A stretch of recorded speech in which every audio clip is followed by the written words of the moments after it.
So we did 7th week, the off season where our guys in here together, and really most of the guys have been here, just about all of them.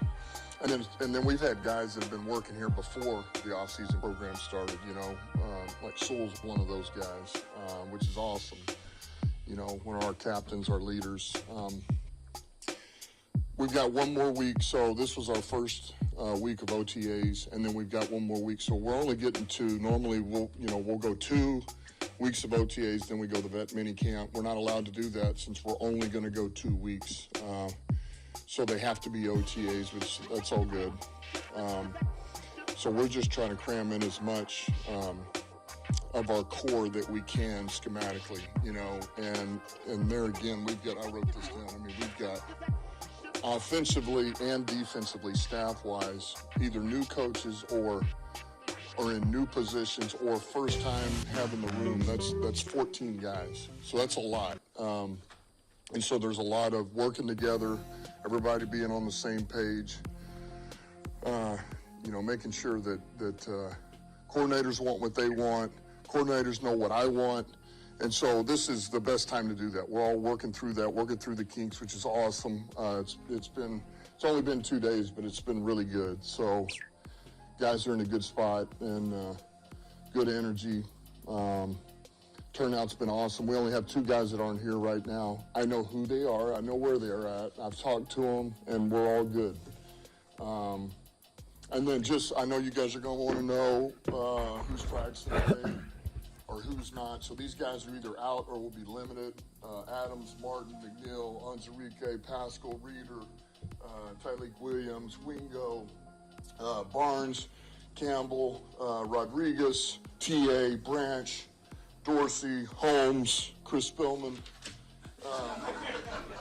Miles Frazier, Yaboa, St. Brown, Tesla, Demo, Vaki, Barry Sanders, and Calvin. So that's the list. And look, some of them are so minor, like the rookies, man, they've been training for, the combine, all that. We're just trying to get some of these guys right physically. We're working with them. Fish is working with them, Mike Clark and that crew.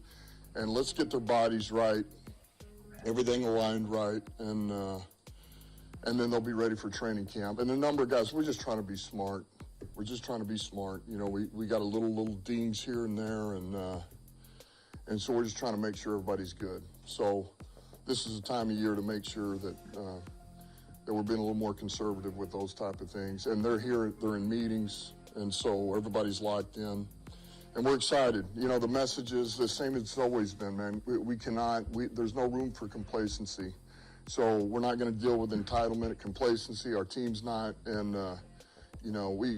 I love the schedule we have this year because this is the type of schedule that builds you for the postseason. Welcome one, welcome all, ladies and gentlemen. What's up, Detroit? Welcome back to the only show that the kneecaps are optional, and honestly, it's mandatory. This is the Villain Report. I'm Russell Wayne, the villain, and today we're breaking down everything from May 31st from the OTA session. We're talking who's flashing, who's fizzling, and Dan Campbell just laid out the press conference. So if your thought is that the offseason was quiet, well, it kind of is. So this squad is cooking. I've got thoughts that you won't hear anywhere else. Strap in. Hit that like button like Aaron Rodgers in Lambeau. Like it's Aaron Rodgers in Lambeau. Oh, my gosh.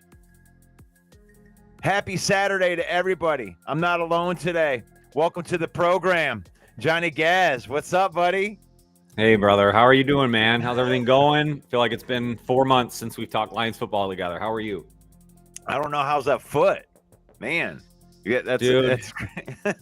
It's been a wild ride. I injured it about a week and a half ago. I had surgery on Tuesday, and it went well. Everything went really good, but I've been immobile for, since then, and that's the toughest part, not pitching to kids baseball, not being able to do just simple things, man. Getting up, going to the bathroom is a luxury right now. So I'm just battling through it, but things are on the mend, so we're feeling good. That's right. You got that Dan Campbell grit. That's right. We're going to bite a kneecap off. And that's how you make it through, day by day. That's right, buddy. How are you Hour doing, man? by How's the Villain hour. Squad? How's life? Oh, I've been having a lot of fun, man. It's the off season. I've been trying to really just enjoy a lot more of the off season. Last year, I spent too much time in the studio in talking about backup punters and all that stuff. So I like being able to get all my work done kind of in a couple hours in the beginning and enjoy the summer until the real work starts. Yeah, when the training camp starts hitting. The fun. That's right, buddy.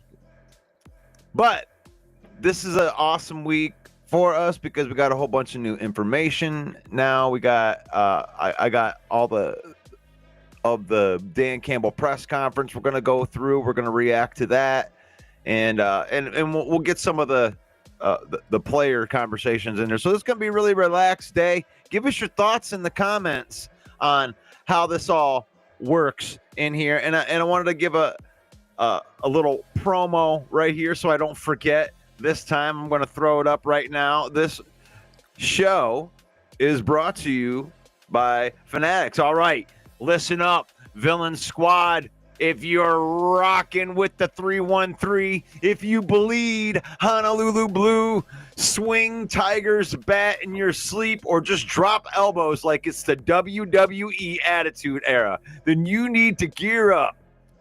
Real one over the Fanatics. And that's our merch partner right there. I'm talking official Lions jerseys, blackout hoodies, throwback Tigers gear, Tigers drip that's so icy that it should come with a Zamboni, and that Pistons heat that will have you feeling like Cade on a fast break. And for all my WWE maniacs that are out there, you know that we've got everything from Roman Reigns to old school Austin 316. So whatever your squad is, they've got your size. So here's what you do. You click the link in the description or you hit the pinned comment. And a special thanks to everybody that uses the Villain link, because every link supports the channel. Every click supports the channel. And the world of Detroit Lions fans gets bigger, louder, and fresher than anybody else. So go grab that gear and tag me when it lands, because I want to see you in a picture. Yeah. Bonus right here, Villain Squad. Don't do knockoffs. We do official. We do Fanatics. Get yours. There we go. How you like that? You are a professional, my man. I tell you what, I learned from the best. You gotta. That's just good stuff. Good stuff. All right, but you know what is good stuff right here is Dan Campbell actually saying some stuff right here. Now, one of the things I wanted to bring up right there, you were listening at the beginning right there? Oh yeah. He made that comment right there about Alex Anzalone, and not really directed towards Alex Anzalone, but that he's been in communications with a couple of the worry about. What's your thoughts on just that beginning opening right there? I think Dan Campbell does a good job in making sure the media doesn't take and run with stories that aren't there. And he just wants to make sure that from the Lions perspective, they understand who's not coming to the offseason programs, who does their own offseason training. Yes, there probably is some contract talks going on, which they will never hint at. But the truth is they just want to make sure that they know that they have a hand on it. And it's not something to worry about if you're in Lions Town right now. Oh, for sure. I mean, he wasn't at last year's voluntary. He does do his own thing. He works out with his own guys in there, but that doesn't mean that there's not talking contract. That's the thing that we wanted to preface there. But not every contract negotiation or, quote unquote, trying to be a holdout is necessarily a bad thing. A guy's going to go out there and try to get what he's going to get. That's the off season, off the script stuff that doesn't really matter. But he ain't making waves. He ain't coming out and saying, I ain't playing. There's nothing like that. And sometimes I think that we try to, inject that in there. A lot of the media likes to like put stories out that aren't quite fully developed yet. And we don't know how he feels. And it's like in 2 weeks he could sign or not even sign. You could just show up and and he'll be there. But let's move on with this right here, and here's some more from Dan Campbell. On it. and we're going to get tested early and often and all year long, and it's freaking awesome. It's really how you want it. So we'll be ready to go when the time's right. Questions? The off-season schedule that you guys are doing right now, because I think we all get it, right? You got the Hall of Fame game, and your coaching been working for a long time, so we all understand it. But what, if any, debate did you have in your head about, cutting off that, mini camp for the extra week of OTA? Yeah, there was a fine line, went back and forth, and I just felt like, here's the thing, it was kind of a little unique. It was a double whammy. For whatever reason, the league year started 1 year later than it normally does. And then we have the Hall of Fame games. So but the combination of those, you bleed off season into this, and then you bring them back a week early. It just didn't feel right. And I didn't feel like it was fair to our players. So to me, it's like, look, we're going to cut this 3 days short so that you come in 3 days early. That's, we really means that we got to be on it in training camp, and we got to get a lot of guys ready to play quickly in a Hall of Fame game, and make sure their bodies are ready to go for an early game, because there's going to be a lot of young guys who play a number of reps in that game, and we'll get them right. We'll get them ready. Yeah. Right there, the Hall of Fame game. We get the extra game, Johnny, and it's like he kind of showed both sides to the coin right there, where it's like, to put the installs in and everything that they wanted to do, right out. That's where it does stress a little bit during this time, because they're taking that whole week off of, to let the bodies get right. But we do have the extra game in the Hall of Fame game. So a lot of the young guys and a lot of these guys that we really, really need to see are going to get to have some extra times. And the veterans kind of know what they're doing. So that's kind of what I gathered from what he just said right there. I agree. Yeah, I think the extra week for preseason is great for the side that you just explained. Is the rookies are going to get an extra chance to try and make this roster. The guys that are struggling in the depth pieces are going to get an opportunity to shine. We know the Lions don't want to risk any injuries. They don't play their starters. So, although they're cutting the OTA 1 week short, I think, again, it's to allow guys to have enough rest before they jump into the full grind that's going to be this first week of the preseason. I mean, the Hall of Fame game is as great as it is. It really kicks things into gear very quickly. I mean, you can't not be in game shape going into even an NFL preseason game. So they know the value of keeping these guys as healthy as possible before they get to that July 31st date. That's what I take out of that. Yeah, I think that is going to be a game of a whole bunch of players that you don't know. We're going to be looking for, Hassanin and stuff like that, but we don't play like that. So it's like that the extra game isn't going to stress the veteran. The veterans know what they're doing. And, there's a lot of talk out there like, the new coordinators are going to be such a crazy different thing. And it's not.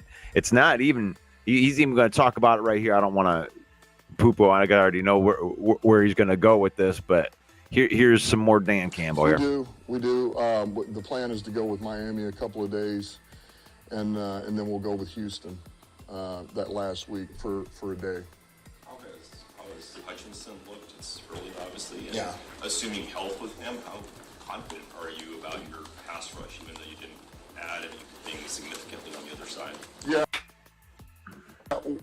Hutch looks OT. I mean, he's moving well. You don't see him fake. He's bending, he's grabbing the grass. He's, he looks confident. And there again, that's without pads. So there's nothing to tell me that, man, the guys not recovered are going to be recovered. As far as it deals with the pass rush, like yesterday, I'm glad you brought that up. So offensively, we kind of had this mid-cross. We had these two posts. We're trying to hit this deep shot, man, 34 yards to Laporta. It was awesome. And it took time, right? It takes time offensively to do that. And we did because we had to do walkthrough with the front, all right, the O-line and D-line. So it's hard to tell. We can't go hard enough to decide how good the rush is or how do we really prep it, get it better. We're not allowed to do that. So, but I am confident. Davenport looks good.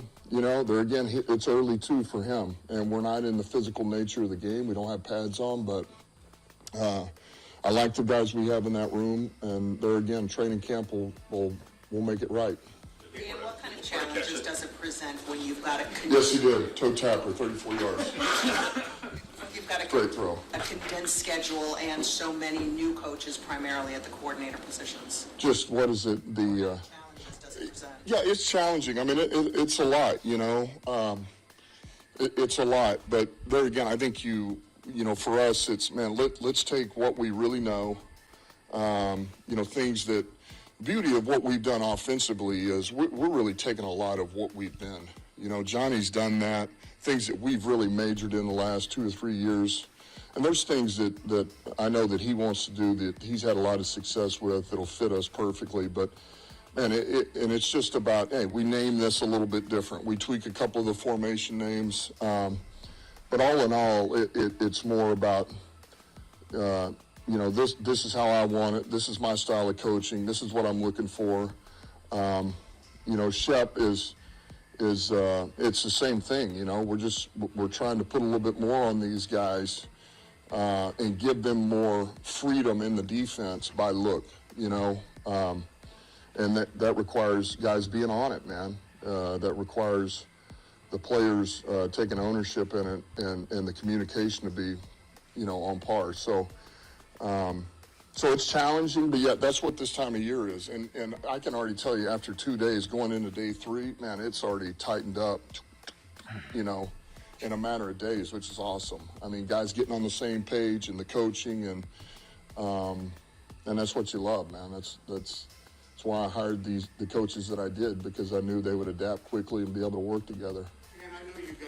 Yeah, that is exactly what I want to hear right there. I think it is way too over talked about. Like, this is a brand new, it's not a brand new anything. Like, Johnny Morton is coming in here, and these players are 5 years old within practicing with each other and understanding basics and doing so. They're changing the terminology a little bit, and he's like, in a matter of days that they're stacking these things up. So I don't think this is going to be the biggest thing, especially on offense with these guys. You know, Frank Ragnow's been playing forever. Decker, like, these guys have been together. These guys aren't going to all of a sudden not know how to block. Hank Fraley's still here. The players are still the players. They're changing some of the terminologies, but this, like, oh, we're going to have to take half the season to figure out what John Morton's is. That is now. Not, they're going to have this stuff worked out through the training camp, in my opinion. I don't know. What are your thoughts on that, Johnny? Yeah, Johnny Morton, I mean, in his initial press conferences, things he's come out and said, he's not coming in trying to change the wheel. He's trying to adapt his own scheme into what the Lions already have going for him, which is the talent on the field and Jared Goff running the offense. And the truth is, the bread and butter of the offense, the offensive line, Hank Fraley, that unit is still together. And that's where everything else stems off of. So if that unit stays consistent, I think everything else sort of falls in line, and Johnny Morton's just jumping on board. Now, I feel even more confident, honestly, about the defensive side. You just talked about how great we're thinking about the offense. I actually think the defensive familiarity with Shepard is what really will carry over. I mean, he's going to install his own new version of what he wants to see based on the new talent. But again, he's also not looking to change over the wheel. So that's why they were comfortable not bringing in high-priced free agents and changing over the roster. They knew who they had. They knew the guys they were coming back healthy with, and Shepard and Morton are comfortable with that. Yeah, I love this new crew. Honestly, I think that Kelvin Shepard is going to be better than Aaron Glenn, and I think it's going to show, and it's going to be immediate. It's going to be an immediate impact. And it's not that I don't think he's a better coordinator or a better coach than Aaron Glenn. I just think that he is being promoted at the perfect time. The perfect storm is here, and you're getting Jack Campbell evolving into this great player. You got Brian Branch and Kirby Joseph that have just evolved into these great players. It's almost like, and then he gets to have Aiden Hutchinson in this great year that he started last year, but he's going to get to come in here this year. Kelvin Shepherd gets to be the beneficiary of that. And it's going to look like, oh my gosh, it's night and day. They were giving up 30 points a game last year. What happened? It's like, well, we got our starters back for one, and two, there's no big schematic change, and all the guys just progressed. The young players that they got just are progressing to the next year, and it'll look better. We're going to go, wow, this defense is, wow, the secondary, wow. And it's just stacking talent and players progressing. And here we go. And then you have a brand new coordinator. And this is now Dan Campbell's team. There's no anything else. They elevated the people that were below him. Now it's not like, oh, it's Dan Campbell or it's Ben Johnson and Aaron Glenn. No, it's just Dan Campbell now. And now his tree is out there and producing.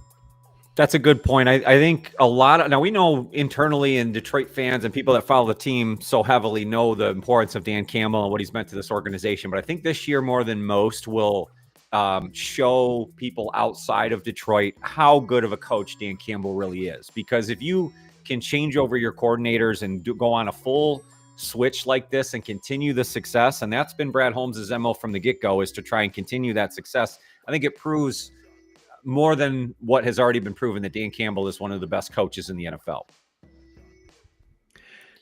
And he's one of the best speakers in the NFL. So let's get back to him. I don't really care that much about what national perspective is, but you had mentioned the coaching changes. Somebody, Carlos, mentioned the pass rush. You mentioned the schedule. Those three things are what people say, well, the Lions are going to take a step back. You probably heard that stuff. Do you and your team use that as fuel at all? I don't think we're not there yet as far as what do we take. I just know this. It's what I said. We're not going to look, give us any nugget you need to. All right, it's all good. We'll take all of that. So give us every excuse, and we will use that, especially when the time is right. But we're not worried about. I'm not worried about that we don't have pass rush. I'm not worried about that we lost two coordinators. I'm not worried about the injuries. I'm not worried about the Hall of Fame game. I'm not worried about the schedule. I think it's perfect. I think it lines up perfect. I think it's going to be what's best for us with where we're at going into 2025. My fifth year here, the core of this team's fifth year. And I really think it's exactly what we're going to need. The timing is perfect. Candidates that aren't here that may not be totally happy with their contracts. Do you worry that anything will bleed over to the summer? Is there anything you have to do to massage that, or is that just part of winning? No, I think what's great is that man, any player that I talk to, like I have a relationship with, and there's an open line of communication, and so. Whatever I say to those players, I'm not going to say to you guys. I never will. But man, there's communication has been great. So I'm not worried about anything. I know this. We're in late May. Is it even June yet? I don't even. All right, we're not even in June. You like that? Life's good, man. Life's good. We're going to be just fine. It's been a while since John Morton called plays. How do you prepare him for that this time of year? Just kind of get him back in the flow of things. Well, hard to do this time of year. We don't have enough time to get it done. We don't have enough reps to get it done. We can't really do a true, we can't even. This isn't football. This is at least you can kind of line up across from each other and whatever. But training camp, it'll be big. That is one of the positives of 4 games. You're going to have 4 games to be able to do that. Just like I've done with AG and with Ben, man, we're going to do a ton of call-it periods, a ton of move the ball, a ton of change the situation to where, man, you got to think on your feet immediately. We will, we'll make sure they get plenty of that. To where, you just, as you go, you get better and you're better and better. And he's called plays before. And by the way, wherever he's been, I mean, he called, this is not his first time. The Jets is not his first time. I mean, even when he was here, man, I need it. It's 3rd and 12. I need to play. Bam, bam. He's the one who's yelling at, here you go. And he did that at San Fran. He's done that everywhere he's been. So, it'll be, now this is going to be something where everybody's going to be a little more involved in this in a good way. So the communication has got to be on point, but this is not his first time to do it. So we'll be good. Man, what I heard right there, this is something that I've been thinking about, and it's getting set up, Johnny. I'm going to set this up. I'm setting this up because a couple of weeks ago I was talking about Hendon Hooker and how he's just going to come in and he's going to light up these third and fourth string defenses. He's going to take the practice squad and take it to Spanky Town. I'm telling you. And right there for me, Johnny, he did, because he's like, when we get into training camp, when we get into this extra game, usually during the preseason, it's vanilla, half backed up, trying to get the guys into the right spot. But I actually think that Johnny Morton is going to be calling some plays, practicing, trying to get his swagger in, and Hendon Hooker is going to be the beneficiary of that. That was what I wanted to jump in on right there. What are your thoughts on that segment right there? No, I think it's a good way to segue the experience that will be, I think, Lions preseason football this year, because, and a lot of people know this, true football fans understand, you're not going into the preseason trying to win football games, right? That's not the goal, is to go 4-0 or 3-0 in the preseason. You're trying to put guys in positions and test people and try to figure out who's the best 53 guys that you can bring into the season.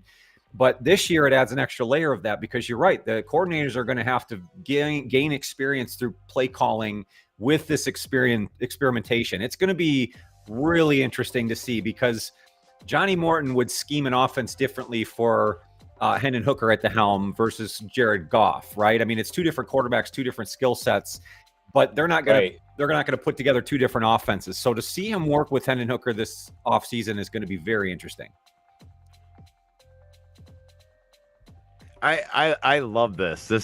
I love the realness of Dan Campbell, because he takes all the sugarcoating stuff out of it, and all of our, stupid media takes that we have, because we're not there. And I don't know, he always calms my spirits down, because they're not worried about the shit that we're worried about at all. So, Dan, thank you, Dan. We're about halfway through. Ended with the defense and the injuries and everything else and the loss to Washington. How much of an honest assessment can you make about your defense when you have to factor in the injuries, but you don't want to miss something that needs to be corrected as well? Man, I love the guys in that room. They play freaking hard. And, look, there's not a damn thing we can do about injuries. Nobody can. I mean, offensively, this could be the year, who knows? And we got to be ready to go offensively if it happens. And so defensively, man, we got plenty in there. I mean, we got cover guys. We got guys that can pressure the quarterback. We got LBs that can cover and rush, attack the run. We got safeties that are ball hawks and can play in the box. Receivers in the slot or outside. I mean, we got some weapons. So I feel great about it. Now, we got to get through camp. And I can't tell you anything after the OTAs. I just can't, But I'm not worried, And the things that you would worry about are the things every team's got to worry about, injuries. I mean, if we have another 20 injuries, yeah, I mean, that's an issue. But there's nothing I can do about it. There's nothing we can do about it other than when the time comes, we add depth, which we've tried to do. And we got to get those guys developed and ready to go. Worrying about the schedule, and you say you're not worried, do you kind of flip it? Will you flip it for your guys and say, these contenders have to come in and play the Lions? They have to face us. Is that part of the messaging and the thought in your head? Well, I think that, you take each week as it comes, but certainly, yeah, I mean, that's part of it. And, we've gotten to where we've gotten because, because we haven't been complacent, and we have gone and put the work in again and done all the little things that you have to do to win games and win a division again. And so we got to do that all over again. And yeah, they do have to play us, but but I just think the challenge of it is what you really love. It's why you love this game, you know. The NFL, that's why it's at its best. I mean, to be able to not only here at home, our own division, go on the road. I mean, some of these teams, it's going to be, I mean, it's awesome, man. I mean, to me, by the end of the year, we ought to be just scarred up, you know. We should be scarred up and ready to go, hardened for battle and ready for the playoffs. And there'll be nothing easy about it. You still, just to get through our own division is going to be brutal. So, but it's the right kind of brutal. So. You like that? You like that? Yeah, it's the right kind of brutal. The right kind of brutal. I love it. I love it. It's, you know, much has been made this offseason about how hard this schedule is. And I just love having a coach it's not a bad thing to him. It's like, that's going to battle test us, you know, and playing a bunch of soft teams and, you know, inflating your own ego. It sets you up for disaster. You know, it sets you up for not being hardened, but having to play the Eagles, having to play Baltimore in Baltimore, go out on the West Coast and face Matt Stafford out there. And that's like, that's going to get you ready. That's going to get you ready. What are your thoughts on that? That got me pumped up. Yeah, that's nice to have. It's nice to have a coach with the perspective that way. And I think, you know, NFL teams, especially Dan Campbell, the Lions, are not looking at the schedule going, oh, we got the second toughest schedule in the NFL. Oh, we gotta prepare differently now. You know, no, they're going to prepare the exact same way like they would every single week. I mean, yes, they're going to look ahead and know what they have ahead of them so that they prepare the right way. But my point is, like, last year, nobody would have expected the Vikings to finish with 14 wins. And you looked at the schedule and went, oh, those are a couple easy dog wins for the Lions. Well, no, that ended up being some of their toughest games of the year that they had to have to win a division. Flip it around to this year. Some teams will overperform. Some teams will underperform. You know, so it's easy for us to sit back and look at the schedule and go, oh, my God, look at the murderer's row. But to know that Dan Campbell and the Lions are looking at this the right way, they're going to go opponent to opponent, week by week. They're going to attack each week the same. Buddy, that's about as excited as I've been all this week. So I'm glad to have Dan Campbell as our head coach. I feel like we had the same conversation last year. The murderer's row. Oh, you gotta go and you gotta play Stafford. You gotta play Tampa Bay, and like you had to go, you know, out to the West Coast and play Arizona and then Dallas Cowboys and then in Houston. It's like same conversation. All these playoff teams. What are we gonna do? And we just, you know, lined them up and knocked them all down. Not the Tampa Bay one. That was one of the two losses, and the other loss was Buffalo. And it's like, and then, you know, we did get into murderer's row. We got into the playoffs and it caught up with us, man. You can't, gosh, I know a lot of people said I got so mad at people last year after Hutchinson got injured and when it said our season was over. I was so mad at them. But now you look back at those people and you're like, you can't win without your best players. Part of it is like, you have to have you can withstand some injuries, but some of them are just like, you can't expect that. You couldn't expect Philadelphia to win the Super Bowl without, you know, Jalen Carter and Davis and, you know, their top two cornerbacks. And it's like, it's not realistic. So, back into Mr. Dan here. Sorry. Boom. Dan. And then boom. Team in years past, so does that mean in preseason it's going to be like you're going to turn that bottom more for the games and the best might not play as much? It's still early, but I mean, I think the thought right now is as much as we can and get some of these young guys reps, that's where we'll lean first. I'll never rule out playing the vets in the preseason, but right now, my thought is kind of that is, hey, man, let's see if we can get a number of some of these other guys reps and find out what we can about them, see if we can get them more plays to get developed, because that's all you're going to get with them. You know, you can't, it's hard. You do your best you can. Every team does this time of year to develop. It's hard to develop right now. You know, you can't play football. You can't do it. You got to go half speed. So that's really your best chance, you know. this thing. How did Jared process the disappointment of the playoff loss and, this offseason, the change in coordinator? And how vital is he to that transition with the coordinator? And how much ownership do you feel he has of the offense at this point? Yeah, Jared's a pro. He doesn't, it's like anything else. It's like when you lose or you don't play well, man. You assess what happened, what I need to do better. We all do. And then you put in the work. And so, that's behind him. Like, he's, that's one of those where I wish 2 days after that you could go back to work, right? Because unfortunately you just can't in the playoffs, right? Tournament time, that's what happens. So, he's like the rest of us. He's ready to go. He's put that behind him. It's about getting better. Taking ownership a little bit more of the offense and of this team, and it's been a good transition. Been no problem. I think he and Johnny are going to work well together. They have worked this offseason together, tweaking things. Talk to each other, called one another, making sure that both were comfortable for what we were doing, and everything we do is always going to start with the quarterback, especially golf. So he's going to be fine. Yeah. Goff is going to be fine in that. And I think that Goff is going to help out Johnny Morton a ton. When they pick all those plays and they throw them into the line of scrimmage, Goff's got to pick which one he's going to run anyway. So giving him more ownership, I think that's what they think. Yeah, he has to take more ownership. And I am so high on Jared Goff this season. I really am, because I think, again, we talked about Dan Campbell proving his worth. Well, I think Jared Goff also proves his ultimate worth this year. This is a guy that I think when he was younger and went to the Super Bowl, just didn't have the mental capacity to handle and get himself over the hump or learn to get over bad plays or a bad interception.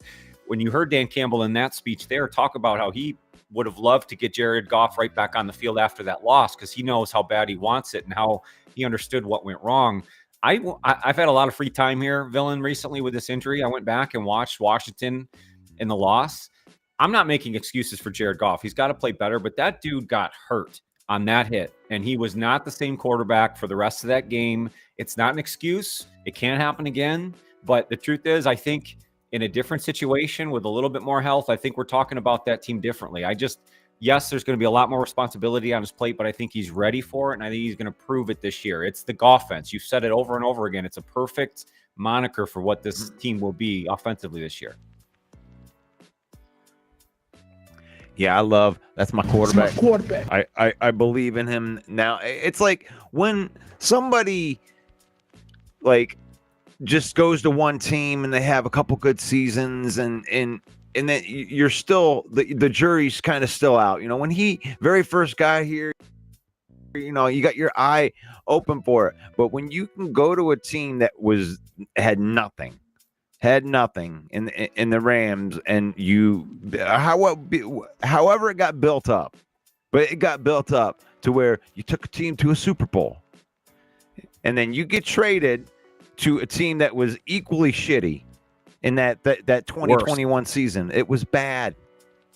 It was bad. There was no talent here. He took another team and they built it up with his leadership.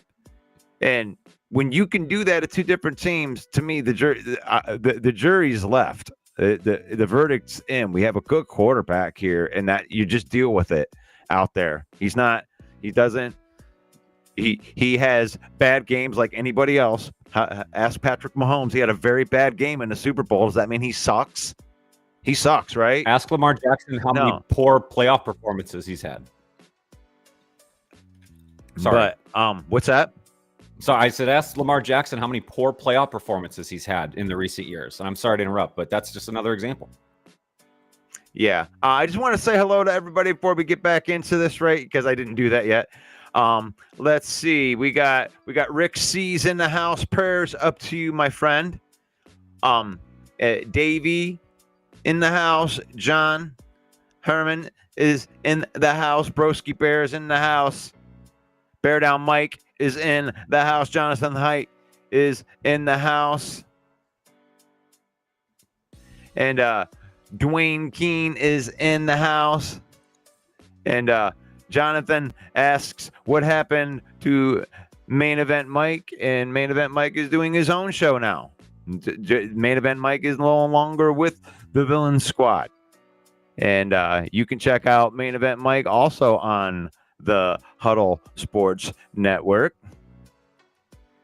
So just to answer that question, Dwayne's up in the house. Forrest is up in the house. What's up? Chad. What's up, Chad? Almost forgot I had Scarface in here to help everybody out. Mark Orlando's in the house. You like that? That's right. Attila the Hun's in the house. Okay. You like that? What's up, Attila? John Larowski's in the house. Right there. Central Scrutinizer's in the house. I appreciate you guys jumping on here. Yes. All right. This episode brought to you by Fanatics. And like I said earlier, we got it all in there. This is official gear. And anybody using that link or the link in the posted link in there, you are supporting the page, and we appreciate that. And scan that code, save up to 25% off of your order from Fanatics. That's right. You like that? You like that? Thank you. All right. Back to you, Dan. I've been through this thing a number of times now. Missing the playoffs, final game of the season, San Francisco, Washington. What do you want them to take from those experiences that can ultimately help them get to that final prize? Well, I think, unfortunately, the more you play in big-time games like that, you play in the tournament postseason, and you don't finish where you want to finish, that's when your eyes get really open to, man, every time you get into the postseason, it's precious. Man, it is precious, and you gotta make the most of that opportunity because you're not guaranteed for that to happen. You're just not, and sometimes you got football that year, and it's got to go your way too. You know, now you'd like to believe that you can make things go your way most of the time if you play your style of football and your own point. But sometimes you need things to fall in line, you know? So the lesson of that is, man, you make the most of every moment that you got. And make sure that the young guys know, there's going to be some young guys, you know, we get back to where we want to go, that they think this is the way it's always going to be. Like that, this could be your only shot to get in, kids. So what are you going to do to help us win this and get to the next one, get to the next one? So, you know, you learn each time. What's the next step look like for JMO? Before we get it, I love that statement before we get into the JMO stuff right there. I love that. And sometimes it gets spun as like a negative thing. Like, yeah, you see, Dan Campbell doesn't even believe in them. It's not that. It's like you're treating every moment like, you know, there's no guarantees ever. And if everybody's acting in the way that he's speaking of right there, you know, each moment being precious and everybody's all in one accord, that's how you build the chemistry. That's how great teams bond together. They all do realize that it's a precious moment and that it's their time to make it happen. And there's no guarantees that it'll happen. But if everybody's thinking like that, that will give the team the best chance to have that happen. Yep. That's how a 15-2 team comes out of a devastatingly injured defense. You know, that's how teams don't win after they play your organization, because of the fire that you bring each and every week, because they play like this is their last play. And that comes from the top down. And I'm so grateful that we live in a Lions era that this is the football they want to play. Very, very well said. All right, Dan, you got one more thing to say? Let's talk a little bit about JMO. What's next? Oh my God, he's got a ton of growth left, you know, and you know, he's had a good spring, and it's another one. I don't want to get too far ahead of ourselves in OTAs, but I mean, there's so much versatility with him. There's so many things that we can do just with his routes on the outside. I mean, we can do things inside, but just with his speed, and he's gotten so much stronger. You know, his ability to stop, put his foot in the ground. Man, when you can run like he can run, and now you're beginning to where, man, you can stop on a dime. I mean, you talk about a hard cover. So the sky's the limit for him. He's exactly where we want him to be right now at this point, man. He's been here, he's grinding, he's getting better. Scotty's freaking grinding him. It's awesome. But we expect him to have a huge season. We really do, man. He's going to be one of these guys that we're going to lean on this year, and it is really going to be big for us. And all he's got to do is just keep working like he's working, and we'll be good. Sorry, three of those guys you mentioned, Spielman, Barry, and Kelvin. Man, that you can just tell that some things that Dan Campbell can't hide, and when he's thinking about something, J-Mo's always had the God, every time he touches the ball, it's electric. I don't know if I've known of very many players outside of Barry and, maybe the 6 plays with Javid Best, maybe a Reggie Bush player too, but like every time he touches the ball, it's like you get on the edge of your seat, and to know that he can stop on the dime, he came in stronger, and that, I mean, he could be the best wide receiver in the NFL. Am I drinking too much of the Kool-Aid? No, I don't. I mean, I don't. Oh man, I want that. And I think that's more than anything. I'm drinking Kool-Aid. Here's what I was thinking about this morning, because I was listening to Dan Campbell from yesterday, and I kind of thought the same thing. It's like we could live in a world this year where maybe Jameson Williams outdoes Amon-Ra as far as yardage. If they use him the right way and everything they talked about. I mean, you might not have Amon-Ra necessarily lead the wide receiver room in yardage, which I think we're all okay with. But I just to go back to what you just said, I think there's the potential there.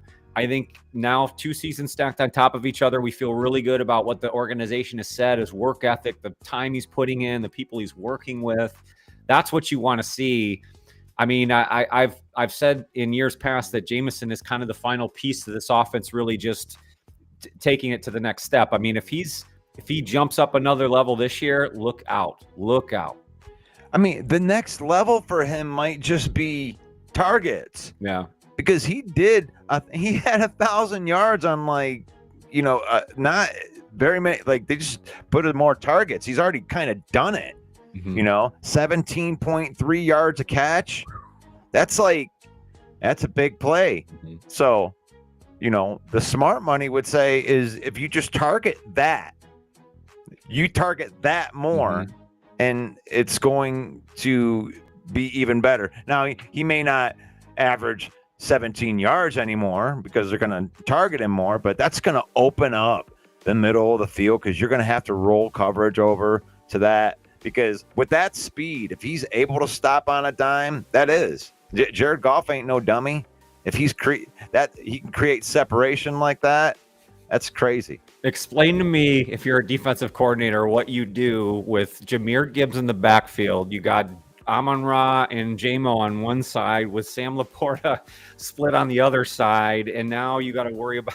I don't even know what you do with this offense. Then you throw Tesla into the mix. There are no stopping the levels of the ways that the offense can attack you. It's unbelievable. Sorry, unbelievable. Like I said, not trying to drink is so much of the Kool-Aid and get drunk off of this. It's like it's hard to not be excited about the spacing opportunities that they're going to have this year. I think this is going to be the last. I think this is just going to be a joke here. Is there a timeline? Because you could sell a lot of jerseys. It's tough to say. I think Spillman's going to be a little bit longer. Yeah. Oh, okay. Yeah. That's all right. That's all good. That's all good right there. So Spielman looks like he's going to be out a little bit longer. Injury going to take a little bit long. Might take as long as your injury. Might. I'll have to call him up. Oh, good stuff. All right. So that was Dan Campbell. Let me get some of that thoughts in there, and I got to get these. I got to cue this other one up right here with the players because, man, it's exciting to get all this new info. A whole bunch of people talking, when you've been starved as a Detroit Lions, as a fan, trying to get yourself through. Rick C brings up a good point, though. It's like if JMO continues to progress the way that we think it's going to happen this year, what happens when they have to pay him? Oh, dear. They won't. But will he ever be worth a lot. Yeah. If you had to move on, let's just say that, for one, he's signed right now through 2026. So he's here this year and next year, and there's nothing that he can do about it. So we do have him for the 2 years, and we do have him for the less amount, when it comes to what the 5th-year options are. So if Jameson Williams, has 1,700 yards and 15 touchdowns and have a Super Bowl ring going with that, I mean, somebody might pay like 2 first-round picks for that and, to go with their team. So either way, whether they figure out some long-term extension for him or something crazy to try to keep him around, or they move him, his value either way is going to be great, because if he does do 1,700 with 15 touchdowns, yeah, I mean, figure out a way to keep him here long-term then. Do it. Figure it out. Do the Philadelphia thing. That's what they do. Just put 75 void years on the end. They're like, whatever. We'll just blow up 2029 right now. I'd trade a Super Bowl right now. If you told me that 2029 is going to suck and I could have a Super Bowl right now, I'd take it. Take it. Yeah. And maybe Brad can draft his way through that, because really you just have to be able to save money for 1 year. You have to be not paying out the ass for contracts for 1 year. I don't know if you could be a contender in that year, but there's a lot of possibility. I think and I don't mean to go into the woods with this one topic, but with JMO, I think if he has a good year and there's so many things that they then could open up to do with him. I mean, I'm not saying you trade him. I'm not saying you necessarily go that route, but you could franchise tag. You can do a lot of things. It's just very interesting, but you're right. Let's live in this world today and right now, and let's have him have a career year and see what happens this season. Yeah. And yeah, I love Trolsky in there telling me that, did I hear you say that he could be the best wide receiver? Why couldn't he? Why couldn't he be? He had 1,000 yards on like 50 catches. I mean, what happens if you just double his targets? Just throw it to him more, have more design plays. You got a brand new offensive coordinator. You don't think Johnny Morton's going, excellent. What can I do with all of this 4.2 speed? He went and put the work in the offseason, got a lot stronger, didn't lose any of the speed. I mean, who is the best wide receiver in the NFL? Just to, opinionated. Is it Justin Jefferson? Is it? It's Chase. Jamar Chase. I think he had the best season, and I think that's what he had right around 1,700, didn't he? So what? And I guess stats wise, I don't even really care. But what separates Jamar Chase from Jameson Williams right now? I mean, I think Jamo's faster. To me, Chase has a better body span as far as the ability to go up and grab a ball from somebody. So when you're just talking apples to apples, that's what I kind of think about is J-Mo might be able to overburn somebody, but I don't think he's going up and contesting somebody for a catch like Jefferson or Chase can. Different skill sets, but I wonder how you see it. I think that their skill sets are pretty similar. I don't see Jamar Chase really jumping up over people. They play a similar style of football. From what I can see is where, you catch and run after the catch and able to create separation. The biggest difference I see in it, if you're looking at the stats, is opportunity. I mean, he had 1,708 yards, 13.4 yards per catch, but he had 127 receptions though. He got, almost over double the targets that Jameson Williams had. So if you target Jameson more, and the thing is, he was drafted number 12 overall. This is what you really want out of your 12th overall pick. You want a guy that's going to be targeted a lot, right? So I think if they get more, get him the more chances to score, that he's going to score more. I think he's going to score a lot of touchdowns. I think more targets will come with trust. I think that's how the Lions operate. It's like you earn your targets through catching the football. Obviously, the offseason stuff that we don't want to have happen. It sounds like he's doing all the right things, so I'm not indicating any of that. It sounds like he's getting there. But yeah, I think to take a step from where he's at now to best wide receiver in the NFL, it would take a huge season. I mean, we're talking Tyreek Hill level numbers to then have that conversation. But the ability's there, the way the offense operates there, it is a possibility if they use him in the right way that the stats could indicate, he could have one of the better wide receiver seasons. But, look, I'm here for it no matter how it happens. If it's St. Brown or J-Mo or a combination of both, whatever it has to be, I'm here for it.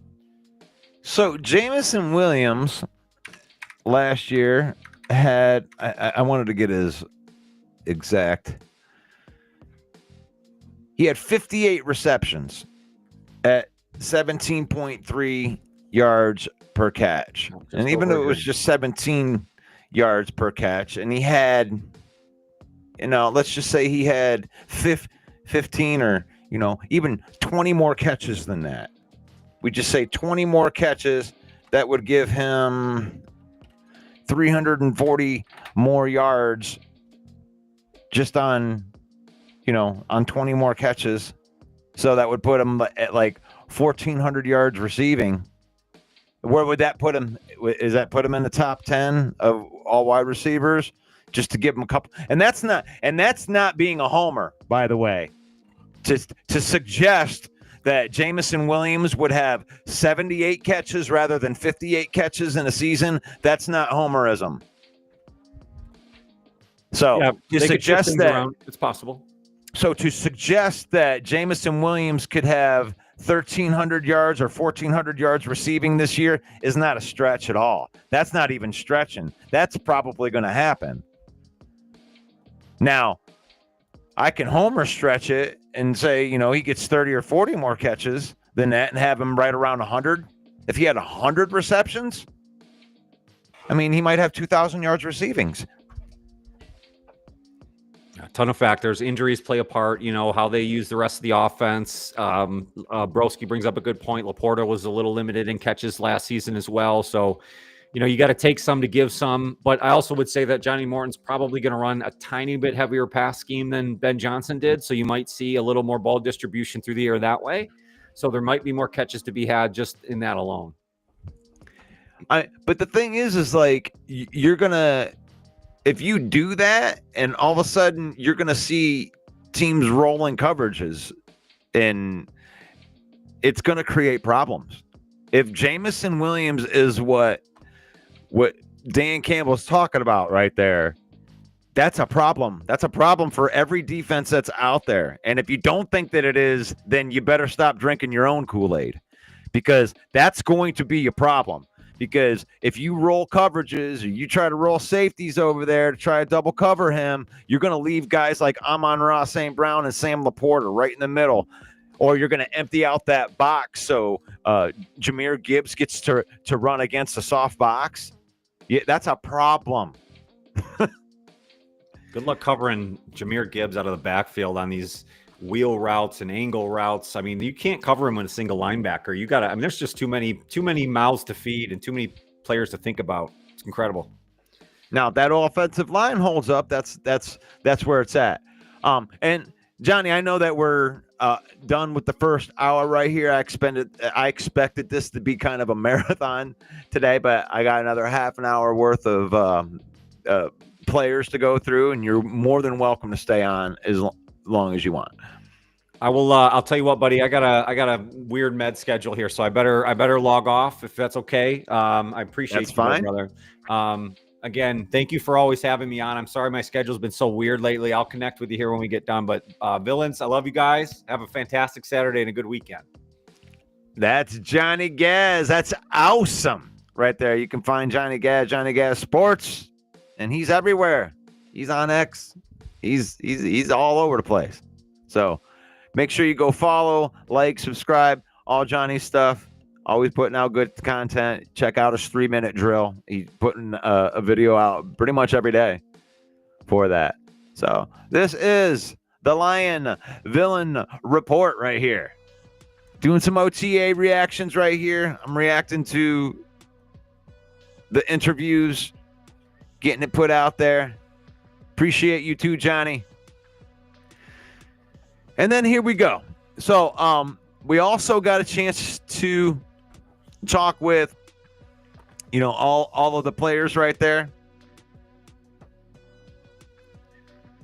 And we're going to start with Jared Goff. There you go. Jared Goff. It's my quarterback. Jared Goff. Welcome back.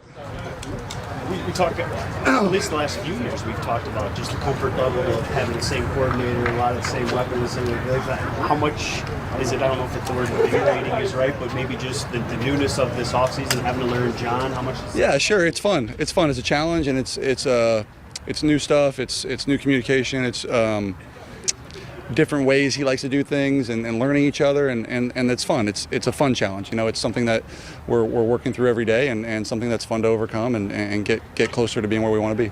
We talked to him. He said, "Look, I'm not going to change much. It's been so successful. Just how subtle are the changes? Maybe with the casual fan notice it, and how much?" Yeah, I'm sure a casual fan would notice some of it. Yeah. Yeah, some of it's different, some of it's the same. He's got a long background of stuff he's liked that he's done, and then he was here for a year through a lot of our success. So there will be a lot of that carryover and some new. And to be honest, I don't think that would have been any different. If you're returning with the same offense, you always kind of add some wrinkles. But yeah, certainly he has his flavor on the offense and has been doing a good job. Jared, it's going to be a storyline leading into the season. Hey, they have new coordinators, so much turnover in the coaching staff. Should it be? You're not the only team that's getting. Well, it won't be unless you guys write about it. I mean, you guys have a pretty good control on whether that'll be a storyline. But no, I think to answer your question, I don't know. I mean, we'll see. Yeah, I love Shep. I love Johnny Moe. I've got familiarity with Johnny, like I just said. I mean, some of it's changing, some of it's remaining the same. The biggest challenge is just getting on the same page with what we like, and we're just constantly working through that. And no different than any other of the new coaches here, learning what we like, what we've done, getting used to the way Dan wants to play games, and yeah, we'll be fine. But like I said, Johnny's done a hell of a job up to this point, and is only getting better. But I assume you go into it thinking business as usual with all the same weapons, all the same elements of the game, that the offense shouldn't be taking any kind of a step back. No, of course not. No, we want to take a step forward. If anything, we're trying to get better and trying to learn from our mistakes last year and find ways to get better off of them. And yeah, we've got guys that are a year older and a little bit more mature and are coming into their own, and it's fun. We've been in this league a long time. I'm just curious about how did you approach this out there? Is there any one focus for you? Is there one thing that you concentrate on? Good question.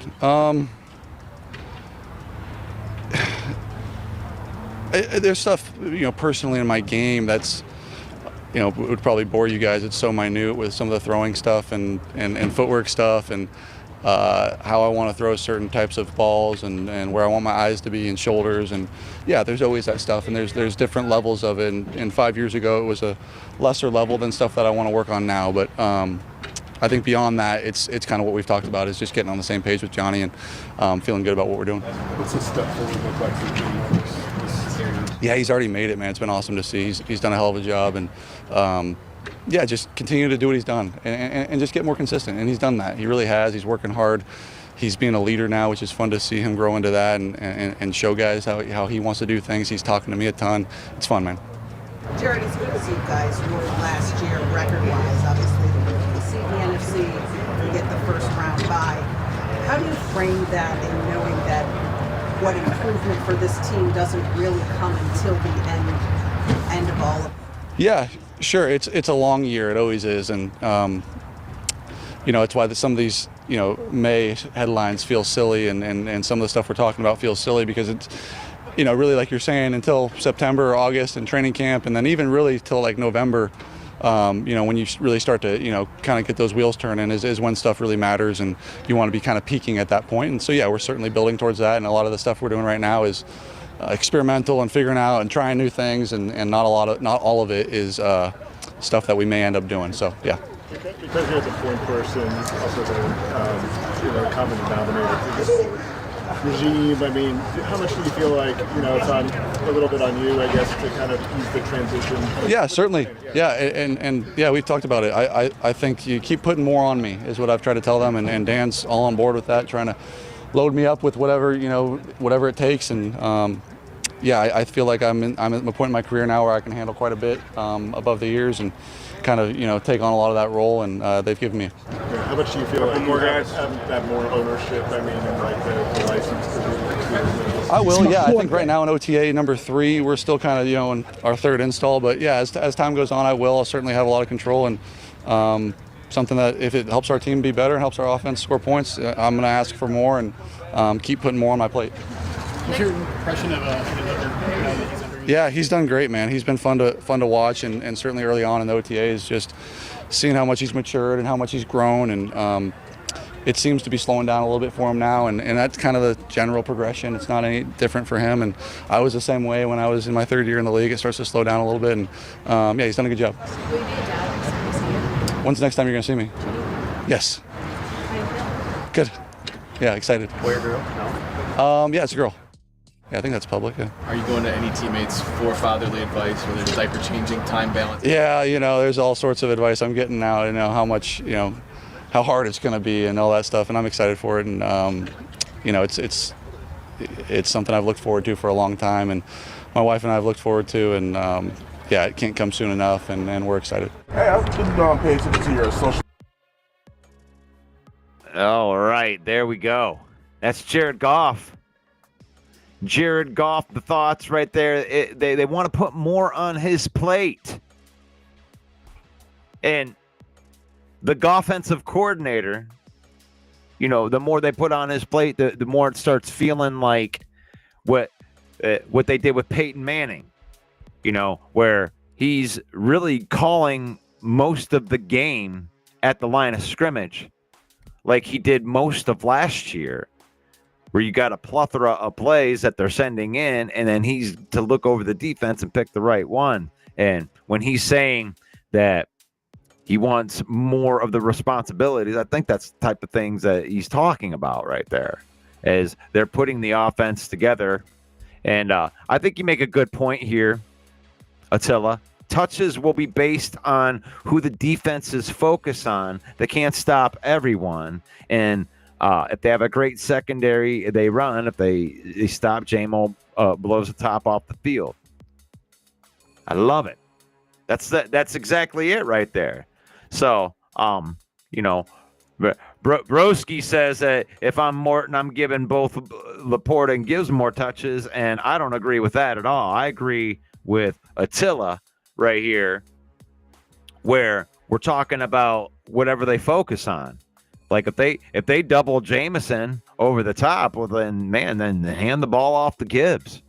And if they stack the box trying to, or stack the line of scrimmage, then that Jameson Williams is going to own with the speed on the outside if they don't have a safety over top. So Jameson being able to run the intermediate routes just opens up the offense. So if what Dan Campbell says is correct about Jameson being able to widen that route tree and become more available to the offense, it's a wrap, folks. It's a wrap. Love it. I love hearing that type of stuff. So the next person on the list right there is DJ Reed. It's our brand new free agent right here. I think that we're going to like him a lot. So let's hear from DJ Reed. Media activity seems like you're happy to be here, signed here, but just how are you embracing this whole Detroit culture, just getting used to things around here so far? Like the Cartiers, the buff song. Man, I love it. Just everything. Like the team, my teammates are super cool. The DBs, those my dogs. Everybody is cool. We got a funny DB room, and the coaches are great. Coach Shepard is great. Coach Shea is great. Everybody's great. Coach Campbell is great, and even like the nutritionist, everything is just top of the line here. So I'm grateful to be here. And then as far as the city of Detroit, like it's love. It's been love. Like restaurants I be eating at, people be showing love, and it's the same. I give the same energy back. You spoke kindly about this DB room before you even got here. Now that you actually go in and practice field with them, in a room and meetings with them, what is your assessment of them now? What I thought it was, it's the reason why, Kirby and Brian Branch, I mean, you could arguably say that they're the 1A safeties. Like, you could argue that they are both the best safeties in the NFL right now. And, like, when you see them work day in and day out, it makes sense. And, like, even working with a Meek, like, you can see why he's the best nickel or one of the best nickels, just with the way he communicates, the way he approaches every day, and the way he works.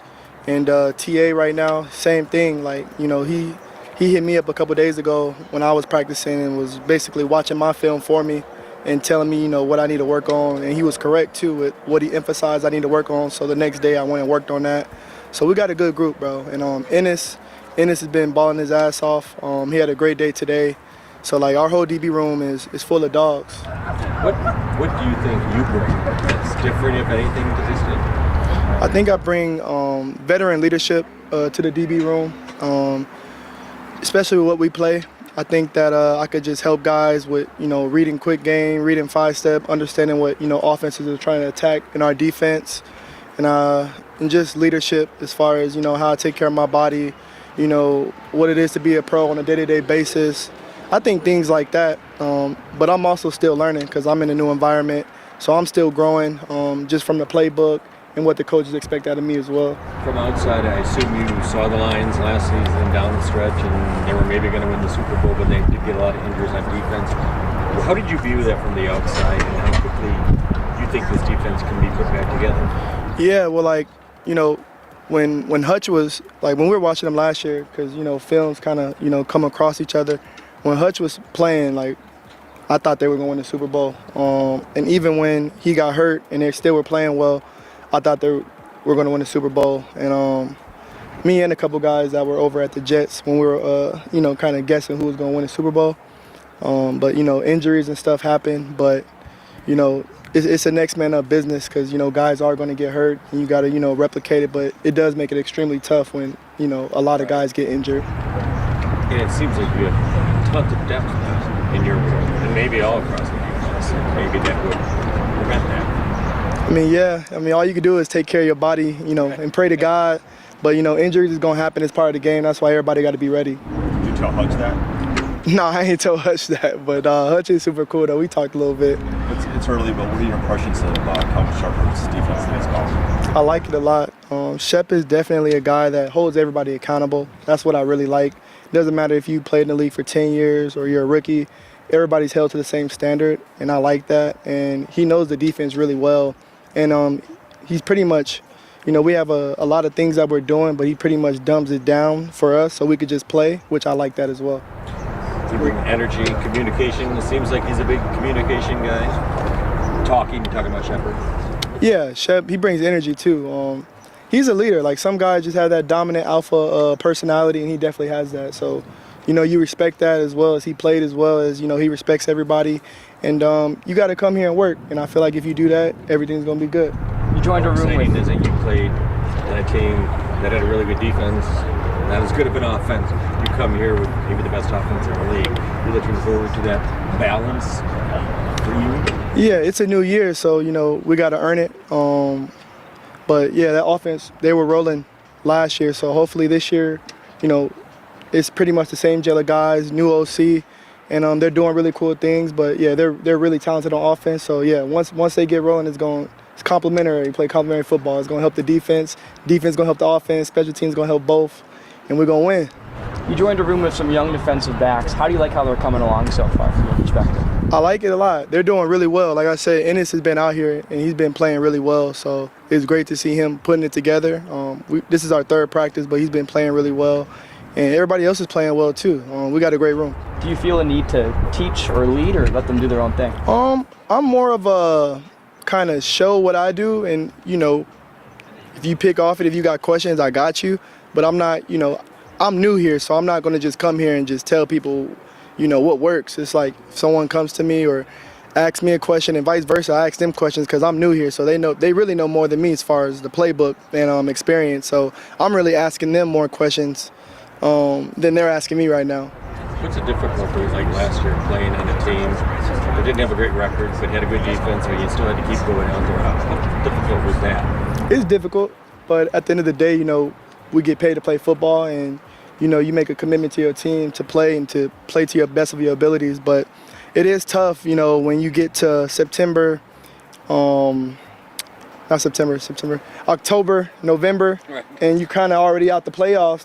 That is tough because I feel like the energy is different when you're playing for something. But at the end of the day, you got to go out there and put stuff on tape, put great stuff on tape because that's your resume. Is the energy difference immediately notable here?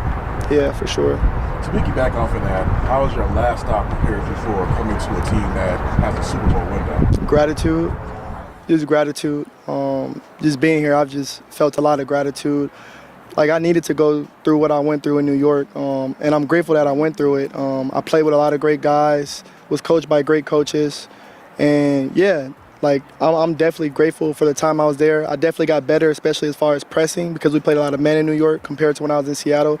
So I definitely added more to my toolbox when I was in New York. So I'm grateful for that. How enticing is it to play, I guess, in front of a pair of all-pro caliber safeties like the ones we have here? It's fun. It's fun because you got to understand, like, football is all about spacing. And when you got safeties, the safeties we got, they roam. Like, they covering ground.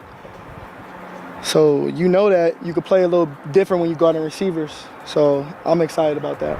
It's been your progression of Hutch so far, just as a teammate and being around him? Very deliberate, very intentional with what he does. Just little stuff as far as how he lifts in the weight room, how he warms up, what he eats. He's very intentional. How much Did you and Aaron Glenn pass each other in the airport on the way to New York and the way out? Yeah, I actually spoke with AG during free agency, and we had a great conversation. He seems like a great guy and someone who would be fun to play for. How much did Sauce get you ready You guys for go forward, please. transition to Detroit? We talked on the phone just a little bit when I first signed. Yeah, it was just it was a brief conversation, but he just told me pretty much to enjoy it, like it's gonna be fun, like he was happy for me. And that was pretty much it. You gonna get together and retire if you guys win Super Bowl? Possibly, for sure. No final decision yet? No final decision, man. I'm trying to. I already got a lot of tats, so I told myself I'm getting no more tattoos. But I was just randomly thinking about it. I said, man, I thought about it, so I just tweeted it. That's how that came about. Kelvin Shepard, what is the main thing he emphasizes to defensive backs or to the defense in general? Get the ball. I mean, you get the ball, you win. Be a great tackling team.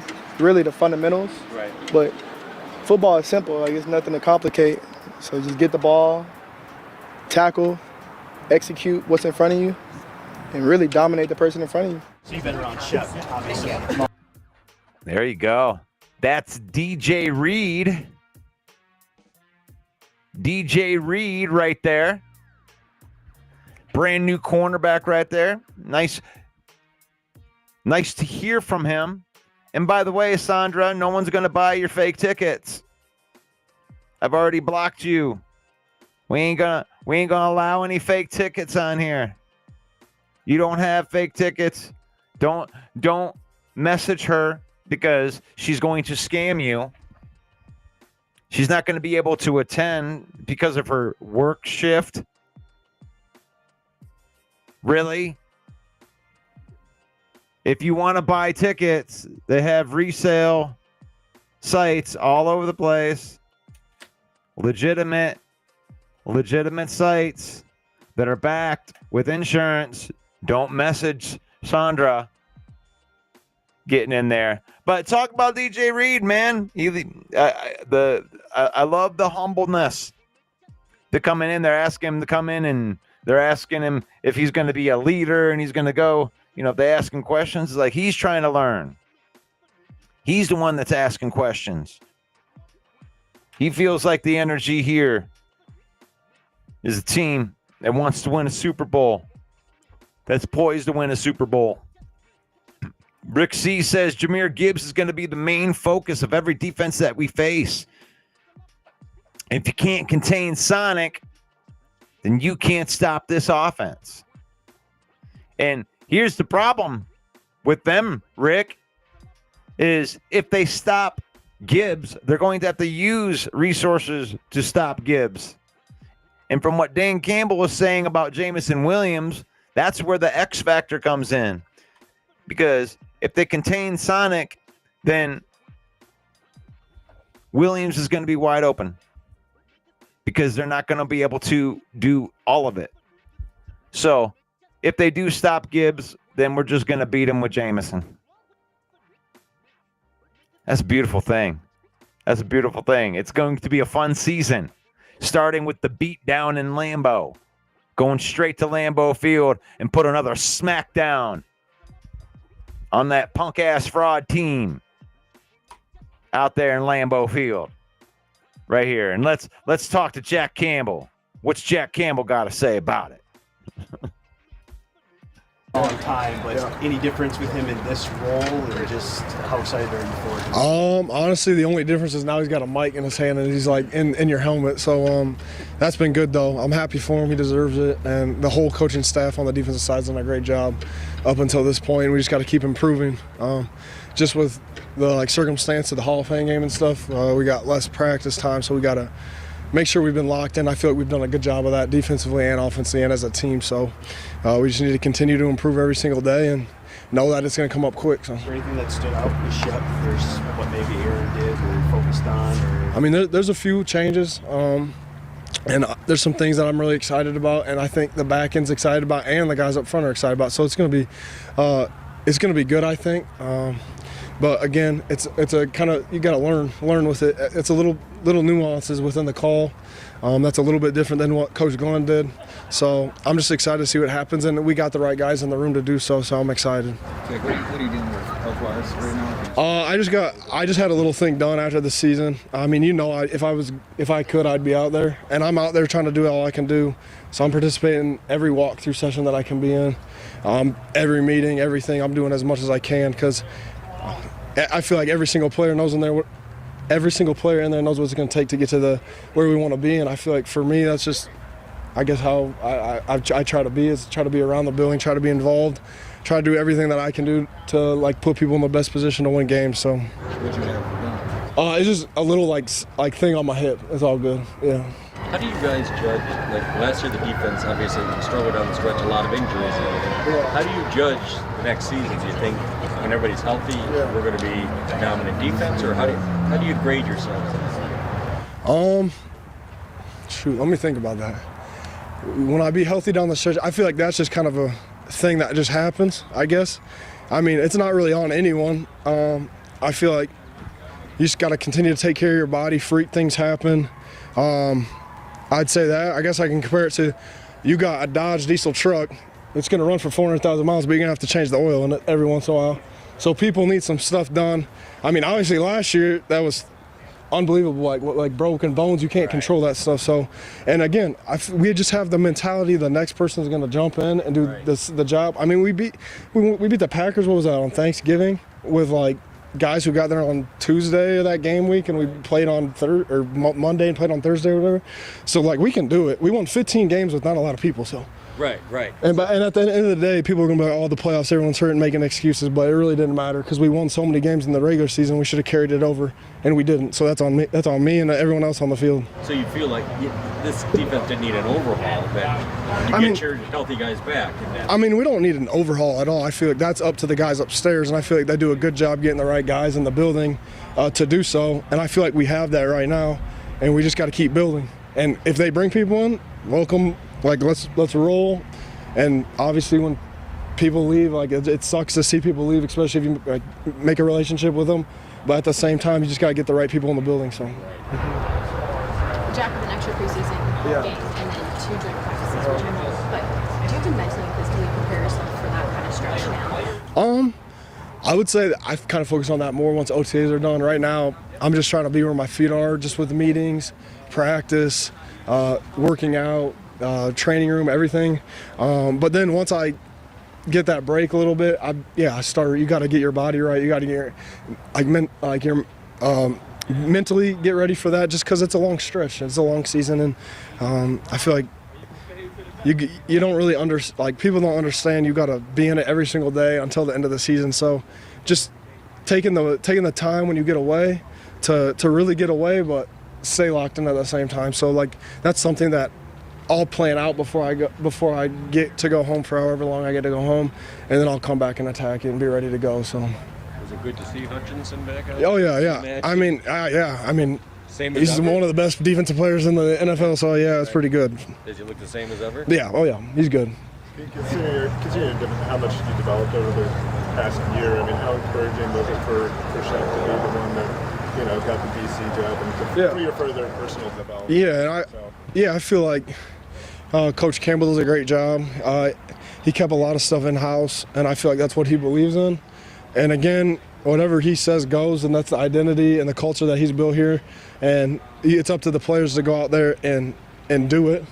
And I think it starts with Shep, so it's been good for me, especially me coming in, having to work with him so closely, to now have him as the coordinator. And I feel like it just allows me to kind of know what he's going to be thinking going into a game week. So yeah, I'm really excited about that. What does growth look like for you entering the year? Yeah, I would say I just need to continue to improve.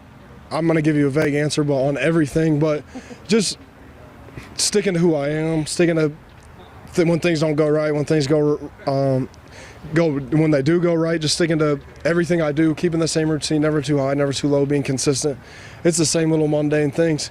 I feel like people don't really figure that out, but it's the little things that just you can do over time, and it gets you to where you want to be. So. You're always a team guy, but do you have any personal goals? My personal goal is to win a Super Bowl for myself, so like I got it.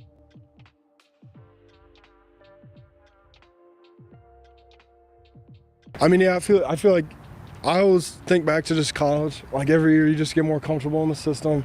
I feel like right now, year 3's been good. We got a new coordinator, so it's been good to not start from the new foundation, but we were kind of taking some stuff back and adding some stuff. So I'm really excited to learn about that new stuff, get that put in and see how it goes. But my base foundation's already laid, so just continuing to think back and think on all the lessons and experiences that I learned from my first 2 years to bring them into year 3, because you can't beat experience in the NFL. So Have you kept in touch with Alex this offseason, getting sense of how he's doing? Yeah, I've talked to Alex. He's doing really good. I got a lot of respect for him and everything that he's about. Obviously, he's not here right now, but I mean, it's totally up between him and everyone in the Lions organization. He's done a lot of great things for us. He's a team captain. I can't say enough good things about him. So that's between him and the Lions, and it's none of my business. And I got everyone's back and everything, up from Alex to the organization. Like, there's no bad blood between nobody. But Alex is a great guy, and this team really appreciates who he is and the player he is. So, from your perspective, have you noticed any changes with the offense, and just from seeing like how they call it, or just There's a couple new things I think you'll see this year. I think they've done a great job too. Obviously, they were, I think, won in a lot of categories last year as the offensive unit. So obviously their expectations are set to the tippy top, being the best offense in the whole entire world. So we'll see what happens. But I think that they have a couple little new things. But I think the offensive coordinator, I don't look at media, but I assume he probably said something along the lines of, why change something when it's already been placed and had success. So, but I could be wrong, so if he didn't say that, it's my fault. He pretty much did. Yeah. Anyone standing out to you, like early on, offense or defense? Shoot. I just respect the guys who come in and don't have a lot of guarantees, nothing like that. They just come in and work every day. So my guy, since I've been here, is like Chris Smith. I think he's just been fantastic. He does everything that you need him to do. He's a great human being and a great teammate. So I'd say that. And a lot of young DBs are looking really good right now. And I'm excited to see what's going to happen with them, rookies and guys going into year 2. So it's going to be really good. And then obviously you get the additions and the secondary. That's been amazing. And then in the linebacker room, we got most vets back. Deron was the only young guy, and he's done a fantastic job too. So. Race job's one of those guys in here too. Yeah, I think he's been doing good. I just feel like he's more confident. He's looked good. He's looked like everything that I could imagine in a corner. So we'll just see. But he's doing a good job. He just needs to keep working, and the same goes with me. So. Hey, how you doing? Good. Man, when it comes to watching poor Jack Campbell, Poor Jack Campbell. If there's one thing that it looks like Jack Campbell does not want to do is ever speak in front of people. It sounds to me like he knows a little bit of something about what's going on between Alex Anzalone and the organization and wants to stay out of it. That was a nice political way to just go to the side and not have to deal with that. And, the no guaranteed money thing is that's a real thing. And if there's, you don't want all that stuff to spill out into the media at all for everybody. But you're watching the OTA reactions. I'm Russell Wayne. I'm the villain, the 313 villain. You can find me on X at 313 villain. You can find me on YouTube and Facebook at 313 villain. And he really that's the third person that I've heard talk about Ennis Rakestraw.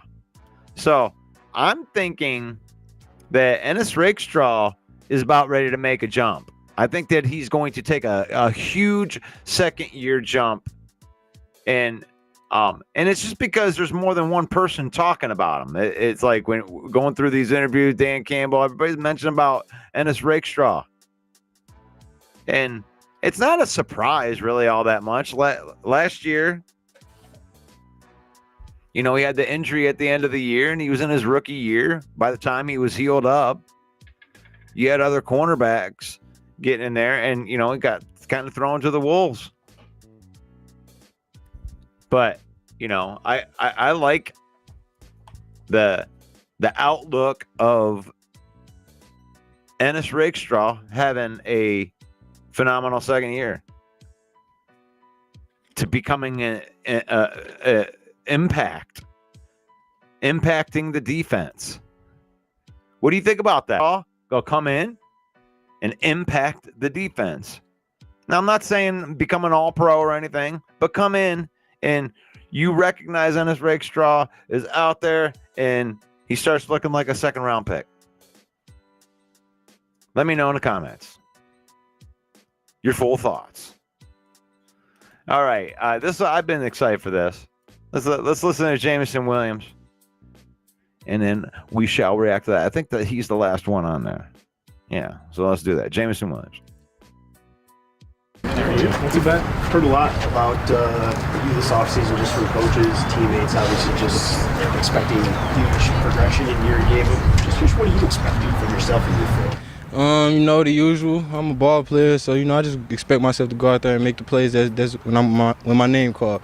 Nothing spectacular, helping team win games and get back to where we was at. Every coach's face is seriously lit up when they talked about you this spring. Did you change anything? Did you approach this differently from a mentality standpoint? I wouldn't say I changed anything. Ever since I've been installed into working hard as a kid, with my pops, I always had the same mindset, just go out there and be the best, work the hardest. My dad, he always texts me like, I'll work everybody, no matter who it is, I'll work everybody. So, that's just my mentality. I guess just going into year 4, I got a little pep in my step. I'm becoming a vet, moving over from the rookie stage, and, I'm just ready to play more football and be more consistent for my team. How hungry does it make you, knowing that you guys got so far the last 2 seasons, but still did not ultimately reach your goal? It make us real hungry, I think people really don't realize how bad it is until you get to that game where you one game away from the Super Bowl. That was the one that hurt us the most, hurt me the most. I felt more hurt losing to San Fran than I did to the Commanders, because it was just one game away, it was one play away. I guess, we got a chip on our shoulder. Everybody remember it, but, we not dwelling on it. We got a long season ahead of us. We got big games this season. Kind of really moved on from the past, but it's still there just for that little chip of fire we need to go forward. Dan talked about was just the added strength that you see in your game, being able to stop on a dime. And was that part of the focus this offseason? Have you noticed that? Yeah. I talked to a couple people, and they told me like why they lift weights and what it helped them with, and thing I took from it was, to get stronger. I'm a little guy. DBs like to reroute and stuff like that. So, I got to run through across linebackers. So, I just had to get my strength up a little bit. That's it. Do you feel it? Do you notice it out there? No, not me. I don't know. I feel the same. I feel the same. The vet moving into that. I feel good about it. The young guys come to me about a lot of stuff, and I actually feel good because I know what they asking me, So when I was in their stage, I had guys who I could go to and they, help me with things. But now I'm the guy. We got 4 or 5 rookies, maybe 6 rookies. They coming to me asking me like, what's going on, how this look and how that look, and I got the right answers for them. So it feel good being that guy, that role model for them. We just our brothers. We out here to help each other and get each other better. So that's the main goal at the end of the day. No matter the age, what year it is, vet, rookie, everybody out here to play ball and get better, What can you say about just your mindset, how much it has changed and you've evolved and maybe matured as a human being from the first time you were out here as a rookie? I would just say I just got older, I seen how things move and, figured how to move with things, you just can't put football first all the time. It's other things that go with it and go together, come together to make the whole football aspect better. So, that's why I figured out growing up, just getting older and maturing myself, talking to more people, opening up to more people, getting more advice from everybody, and, that just helped me a lot. Do you feel like a different guy? No, I'm still the same person, I just go about a lot of things differently. When you talk to former college teammates and you look around the league and see the experiences they're going through and you guys share stories in the offseason, do you look around what you have here in Detroit and so many stars around you and just maybe thank, Brad and this group for picking you? Yeah. I talked to a lot of guys, I went to school with, Garrett, Chris, Mechie. I talked to everybody who I went to school with, really, Jackson, Craig, Bryson, my roommates who I went to school with. I talked to everybody and just, we just keep up with each other, talk football, but the main thing is outside of football. We built a brotherhood, we built a relationship, just staying with each other, growing up with each other. We were 17 years old when we met each other, maybe 15, 16, going to camps and rivals camps and stuff like that. But, now it was 10 years ago, almost 10 years ago. I'm 24. So, building those relationships is like, I hit those guys up a lot, often, and just see how they doing from a mental standpoint. I know football always gonna go well because I know we good players and we know how to play football. But that's probably the last thing I asked them about. But I just look at the relationship part more than everything. I guess when you look at the chaos around some other organizations and then see what you have here, do you reflect on the situation that you've been in here the last few years? I don't pay attention to no other organizations. I'm all Detroit Lions. I walked up a little secondly, so sorry if you can ask this, but you had such a good year, and then the last game, I think you had 1 catch, and obviously that interception, just trying to make a play happen. How'd you walk away from that season feeling like? What sort of taste did that leave in your mouth? I'm not even worried about last year. We got a whole another year ahead of us. Last year is in the past. We can't dwell on what happened on January because we got a whole another 17 guaranteed games ahead of us, and we're trying to go do the same thing, go further, and hold up the trophy in February. John Morgan has indicated that wants to maybe take more deep shots and such. And how much does that excite you, and what do you think? It's really exciting, It's exciting, expand the offense more. I'm looking forward to it, though. That's one of my strengths, go deep. So I'm really looking forward to it. But, it's probably not just for me. We probably got other guys in the cut who can do it. So it excited me, yeah, for sure.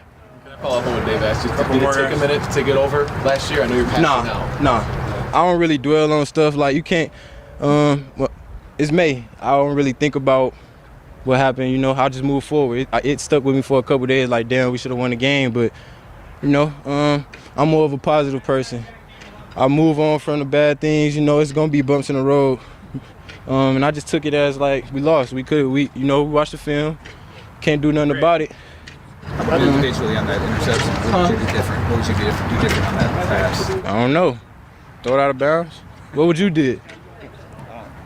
I guess I'm saying. The point is that if you don't throw it at all, if you just keep it, run it. I was saying, what would you do? I threw it out of bounds. I'm asking him. I probably would have tried to keep it and run it. I don't know. That's you. With the jersey switch, With the jersey switch, did the NFL make you buy it? No. It was free. It was free. Makes it easier. Right? Yes, sir. Yes, sir. How's it feel to be back at number one? Oh, it feel great. It feel great. It feel awesome. How I look? It's slimming. makes you look skinny. Skinny. Yeah. I gained more weight. I'm What'd you gain? about 5 pounds. Oh, that's 5 pounds. doesn't count. That's one meal. It's good seeing y'all. PFF's top 32 edge rushers. Somebody who.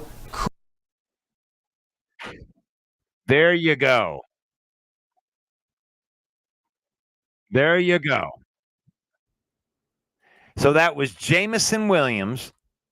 And man, can you see all those 5 pounds on him? All 5 pounds? Did it make it? It was 5 pounds. Feeling pretty good. So that was all of the Lions stuff that came out yesterday. Kind of reacted to that. You know, I like it, man. I like having something to talk about in the middle of May or the end of May. Tomorrow's going to be June. I put out my 100 days till the season. I have a piece of content for every single day. All the way up until September 7th when there's a real game. And here we are in the middle of the summertime. And what are we going to do? What are we going to do? We got nothing. We got to wait till we get to July, right? But I'm still going to be doing this every week. We're going to still be reviewing all of the stuff during the off season. Right here, you got my OTA reactions. We had Johnny Gaz on in the first hour. And we hit all of the reactions. So thank everybody for jumping on here today. I want to say goodbye to everybody. I didn't get to talk to you guys very much into the chat today, but that's all good. You know, that wasn't. So let's see what we got in here. Yeah, don't buy those fake tickets. Broski says that Hutch hasn't fully recovered. Oh, I guess you're a doctor now. Broski knows more than the doctors. They cleared him. He's 100% cleared. Cleared. He's going to go right into training camp, fully healthy. Hutchinson is healed. Hallelujah. 100%. That's what happens when you crush your rehab. 4 to 6 months. He made it look like 4 months. 4 to 6 months for that type of injury.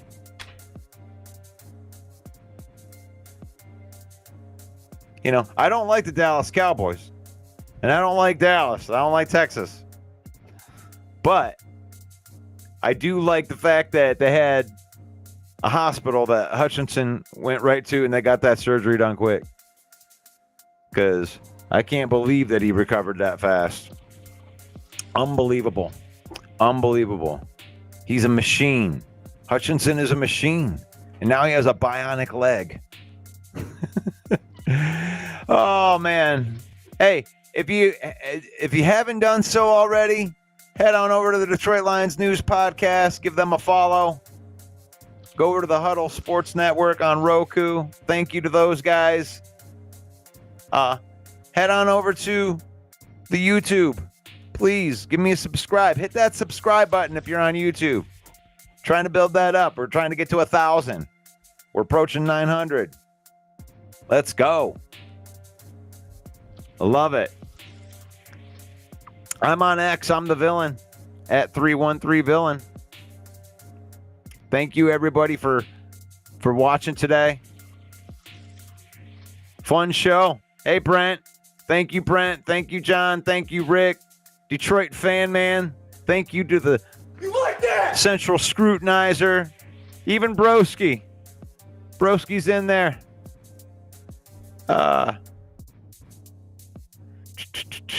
Not you, Sandra.